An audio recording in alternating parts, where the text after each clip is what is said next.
how much time do you spend on the first meeting with people, and how much time on the second? Depends on the people. I mean, I've spent 15 minutes in the first and half an hour in the second. I've spent 2 hours in the first and half an hour in the second. I just kind of gauge by where they're going and how the conversation is going. And you can read people, if they start getting antsy, you better wrap it up pretty quick. Because either you're not telling them what they want to hear, or they've already made up their mind about whatever it is, and they talk any more talking won't do you much good. On your previous frame, you had adjustments. Do you go in and make adjustments? Like you said, you had a mobile, and we all know yes. that you have a mobile. Do you use like the mobile and do an adjustment for it? Not against it, stick built. So describe what you're doing adjustments for. If you look at this, and I know you can't read it, but these are the property characteristics. You've got lot size, waterfront, the amount of waterfront, the type, the view, the topography, the location, house size, upper and lower, beds and baths, heat, fireplace, etc. And then I compare the subject property and its components against the same components on all of the comparables. And if they have a 2 fireplaces versus the subject property's 1 fireplace, I deduct from the sale price of the subject of the comparable property. If they have a heat pump versus forced air, if the subject property has a heat pump and the comparable has a forced air, I add to their value, etc. Garages, same thing, bays rather. And are you getting those values? Did you just make those up, or are you getting them from appraisers? Or I got them from appraisers. I've gotten them from builders. I've gotten them from my own experience. A lot of it had to do with when I was working with builders and we were doing pre-sales. Somebody would say, well, I'm willing to pay $20,000 more for the house there that can see Mount Rainier than I am that. Or I'll pay, I'm willing to pay $3,500 more for one with a fireplace and one without, etc. So it's just been, I've gotten the input from all sorts of places. Teri, do you find that those adjustments have pretty much stayed the same over the years, that you can... Other than location, yes. And even location really hasn't changed too much. I mean, I was absolutely amazed at when I first came to work, we all used to use $ per front foot. Remember that? Until the numbers got so horrific you couldn't do that anymore. And besides, the first 50 feet is the valuable waterfront. The rest beyond the 50 feet has very little incremental value. I mean, it might be nice, but it doesn't add dramatically to the commensurate to the first 50. Yes. This is for waterfront. This particular one is, yes. And you have one for every... Values don't change. Well, the values don't change for a fireplace. Waterfront will, or acreage will. Really? So waterfront fireplace wouldn't be worth more than, say, a house that's $200,000?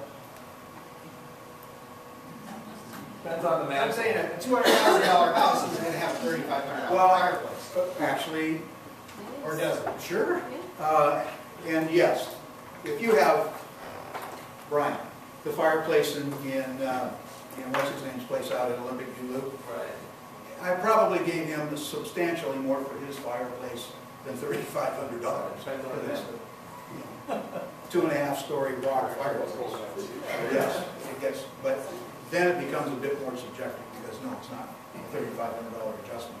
It might be a $15,000 adjustment. But I've worked with enough builders to know what it costs to put that fireplace in. So I can, and you don't get it all back, but you can get some percentage of it. So. And then obviously a huge amount of bedroom would be different than a regular business. No, the bedroom is $5,000. Where that comes in is in the square footage.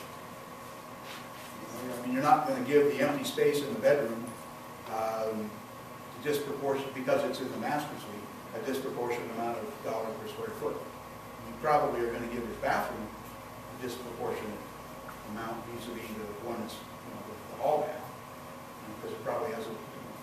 bath, or the amenities, or separate tub shower, or whatever. Okay. What form does your CMA take? Is it a booklet or is it pages that you hand out?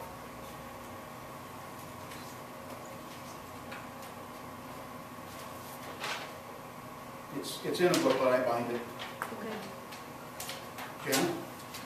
So, you know, the last couple of years, we've had to deal with declining market because of a lot of REO foreclosures. Are you using those in your, I mean, sometimes we have to use them, I know I don't like to, so you're giving a dollar adjustment for foreclosures, Yeah. and you are using them. Yes. Okay. And market time, if you have a huge market, you know, if you have 985 days on market, you're probably going to do a dollar adjustment just for that. The thing I really enjoy about doing this is I'll do this and I'll, what is it, 5 year? I'll do 5 properties as comparables. And 4 of the 5 fall in a range that's maybe $50,000 wide, or $75,000 wide. And then there'll be one that'll either be way down or way up.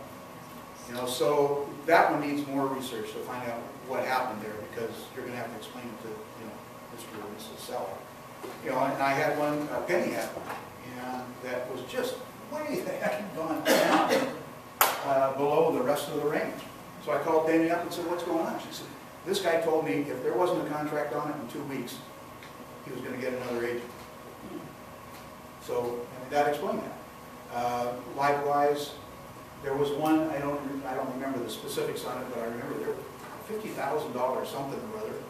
And I called and said, oh, well, there's septage in the basement. And that didn't show up in the, in the listing. It did, obviously, at the inspection report.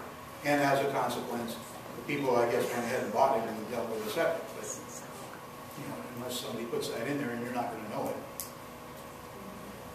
Yes. When you give them the CMA, do you include your adjustment sheet, or do you keep that? No, I can include, I'm not. The only guy that's ever challenged me is that the doc, and some of you remember his play, you'll remember the one out at the end of,